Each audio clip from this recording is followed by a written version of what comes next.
दोस्तों नमस्कार, आदाब। दोस्तों आज मैं फिर आया हूं जमीन से जुड़े हुए कार्यकर्ता शौकीन रहमान के पास।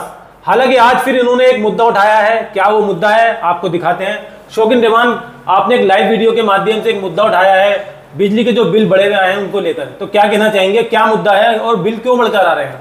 देखिए, पहले तो मैं आपके चैनल के माध्यम से सबको जय हिंद, नमस्कार, सलाम वालेकुम। ये मैं बताना चाहता हूँ, ये मुद्दा बहुत अहम मुद्दा है। ये गरीब की जेब का मुद्दा है। ये दिल्ली सरकार जिन चीज़ों का दावा करती है कि हम बिजली, पानी, शिक्षा, स्वास्थ्य पर यहाँ दिल्ली में सरकार चलाते हैं, सरकार बनाते हैं, उनमें से मुस्तफाबाद को एक भी मूलभूत सुविधा नहीं मिल रही है। ना यहाँ स्वास्थ्य है, ना शिक्षा है, ना बिजली है, ना पानी है। अब बिजली अगर है तो उस पर क्या वसूली हो रही है? जो सरकार कहती है कि हम 200 यूनिट पे बिजली हाफ कर देते हैं, 400 यूनिट पे हाफ कर देते हैं, ये 200 यूनिट माफ कर देते हैं। तो हमारे मुस्तफाबाद में ऐसी कोई सुविधा नहीं मिल रही है। बिजली के बिल आग उगल रहे हैं। गरीब से गरीब आदमी का 5,000 6,000 का बिल आ रहा है। इस मुद्दे को लेकर मैं आज फिर से सुबह से ही लोगों से मिल रहा हूँ। नुमाइंदे हैं, राजनीतिक नुमाइंदे, वो लोग ज़्यादातर बाहर के हैं और हमारी समस्याएं या तो वो लोग समझ सकते हैं क्योंकि यहाँ हम लोकल लोग हैं, और लोकल लोगों की मजबूरी, जब मजबूरी में वो किसी भी परेशानी में आते हैं तो वो उनको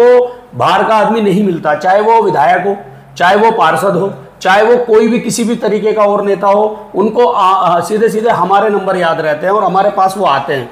तो जब हमारे पास 10-5 फ़ोन लगातार 3 दिन से आए बिलों को लेकर और लोगों ने मुलाकात की, मिले और मुझे कुछ बिल भी देकर गए हैं। तो पहले बिल दिखाइए, कितने कितने के बिल आए हुए हैं, ये थोड़ा बताएं मुझे। ये सारे के सारे बिल, ये मैं आपको अपने बिल दिखा रहा हूँ।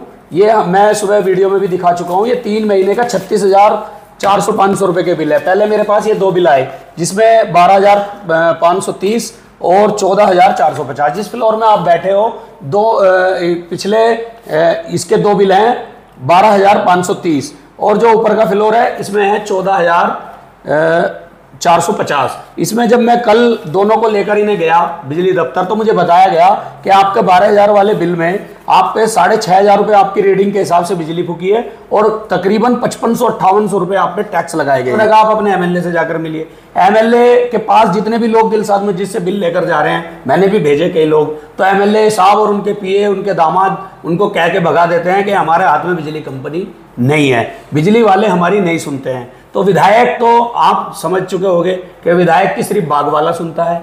आम क्या भाव दिए हैं, कौन सा आम ठीक रहेगा, कितने आदमियों को कितने आम बहुत हैं, उनकी तो आम बाग वाला सुनता है सिर्फ, और कोई सुनता नहीं है। अगर एक आदमी का बिजली का बिल 4,045 रुपये का बिल है और उसमें 2,200 रुपये से टैक्स भरना पड़ रहा है, तो कहाँ से छूट मिल रही है बिजली की? आप कहाँ से? और ये मुस्तफाबाद में, हमारे मुस्तफाबाद को हमेशा इस सरकार ने दोहरे मापदंड से देखा है, दोहरी राजनीति से देखा है। ना यहाँ पर स्कूल बनाने की बात कही गई, ना अभी तक स्कूल तैयार हुआ। यहाँ पर अस्पताल बनाने की बात कही गई, मोहल्ला क्लिनिक की बात की गई, ना शिक्षा स्वास्थ्य में दोनों जीरो है। मैं पहले भी कहता आया हूँ। और अब जो पानी है, पानी की लाइन और पानी का उद्घाटन विधायक ने यहाँ पर तकरीबन 1.5 साल पहले करके ये कहा था कि 15 दिन के अंदर अगर इस इलाके में, मुस्तफाबाद में सारे में पानी नहीं आया, यूजीआर चालू हो चुका है, तो आप मेरा गिरबान पकड़ लेना। ये तो मोदी जी से भी बड़े भाषण हो गए। ये तो आप ये बताइए किस चौराहे पे बुलाना, इस तरह के भाषण देते हैं। और नेताजी पानी की बात करते हैं तो नेताजी कहते हैं कि यूजीआर स्टार्ट नहीं हुआ, उनका कार्यकाल खत्म होने को जा रहा है, यूजीआर स्टार्ट नहीं हुआ। अगर ऐलान करा दूं मस्जिद में तो हजारों बिल इकट्ठे हो जाएंगे। लेकिन अभी एक में क्षेत्रीय विधायक जो है हाजी यूनुस, आम आदमी पार्टी से, उन्होंने कोई प्रक्रिया नहीं ली इसमें। हाजी यूनुस साहब, मैं बता तो रहा हूँ, उनकी अधिकारी कोई नहीं सुनता, उनकी प्रशासन कोई नहीं सुनता, उनका अधिकारी नहीं सुनते। वो जल बोर्ड वाले को जय हिंद सर कह के बात करते हैं। अगर उनको पानी के टैंकर की जरूरत होगी तो जय से बोलते हैं, जय हिंद सर, सर मेरे को पानी चाहिए। अरे भाई साहब, आप पानी मांग रहे हो ऐसे जैसे जनता मांगती है। आप विधायक हो, आप जल बोर्ड से पानी दो यहाँ पर, और आप पानी के टैंकर के लिए हाथ फैलाते हो, गिड़ करते हो जल बोर्ड के अधिकारी के आगे। तो उनकी कोई सुनवाई नहीं है।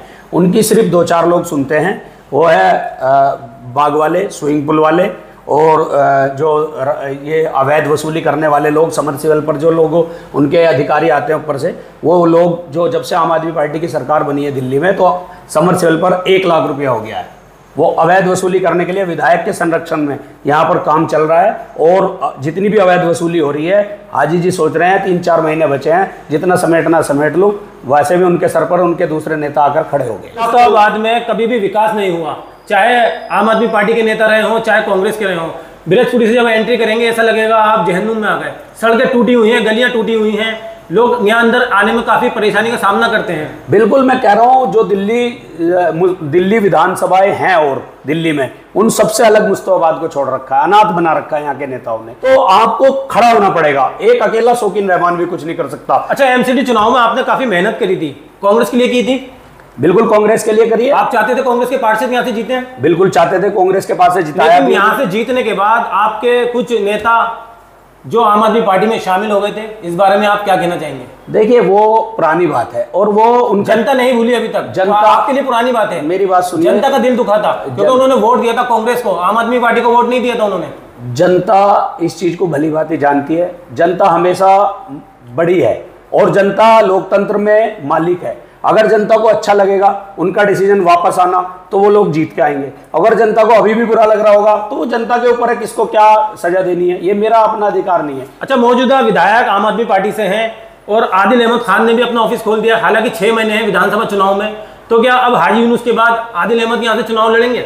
देखिए, आदिल यूनुस का टिकट कट जाएगा इस बार? आदिल अहमद खान को यहाँ आने से पहले 10 बार ये सोचना चाहिए था कि हमने दिल्ली सरकार में रहते हुए मुस्तफाबाद के लिए क्या किया है।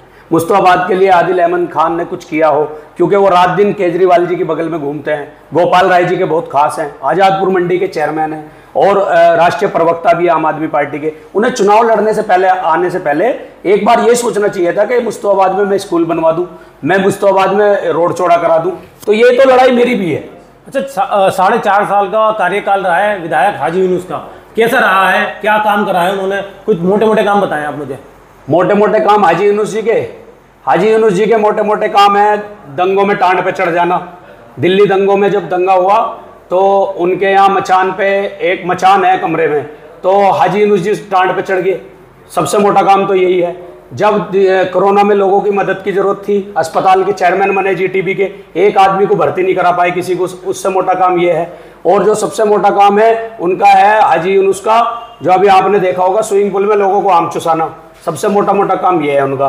3-4 काम है। आप जानते हो, दिल्ली दंगों में जब जरूरत थी, जब मुस्तफाबाद को एक ऐसे नुमाइंदे की जरूरत थी जो दिल्ली पुलिस से बात कर सके, बेगुनाहों को जेल जाने से बचा सके, बेगुनाह पर गुनाहगार का धब्बा लगने से बचा सके, तब हाजी जी टांड पे चढ़ गए, जो अंदर उनके कमरे में टांड बना हुआ है। जब मैं जाता था उनके घर पे, हाजी जी हैं, तो यहाँ नहीं है, तो पर्दा हटा के देखता था मैं, हाजी जी आप ऊपर क्यों बैठे हो? कह रहे पुलिस आ जाएगी। कांग्रेस मुस्तफाबाद के पुराने लोग हैं, उन्होंने सिर्फ एक ही बात बताई है मुझे कि कांग्रेस के जो नेता हैं सीनियर हसन अहमद, सिर्फ उन्होंने काम किया है, उसके बाद किसी नेता ने यहाँ पर काम नहीं किया, चाहे अली मेहंदी हो, चाहे हाजी यूनुस हो या अन्य आपके पार्षद हो। देखिए, हसन अहमद जी यहाँ पर एक विकास पुरुष की भूमिका में जनता ने मुझे बताया है, लोगों ने मुझे बताया, और हमने भी अब से पहले जब आम आदमी पार्टी नहीं आई थी, हसन अहमद जी को ही वोट करते थे और हसन अहमद जी ही विकास करते थे इलाके का। उनके बराबर हाजी यूनुस पे काम नहीं हुआ है, ये बिल्कुल सच्चाई है, फैक्ट है। हम किसी भी पार्टी में रहे हैं वो बात अलग है, लेकिन हसन अहमद जी के काम को कोई नकार नहीं सकता। हसन अहमद जी के टाइम में कोई समर्सिबल पे पैसा नहीं जाता था, हसन अहमद जी के टाइम में लैंटरों पे पैसे नहीं जाते थे, हसन अहमद जी के टाइम में कोई किसी को डरा धमका के, किसी तरह की धमकी दे के कोई उठाकर नहीं ले जाता था, चाहे पुलिस हो या कोई हो। तो आज जो हालात है, आज यहाँ कोई नहीं है, मुस्तफाबाद में कोई किसी का सरपरस्ती नहीं है,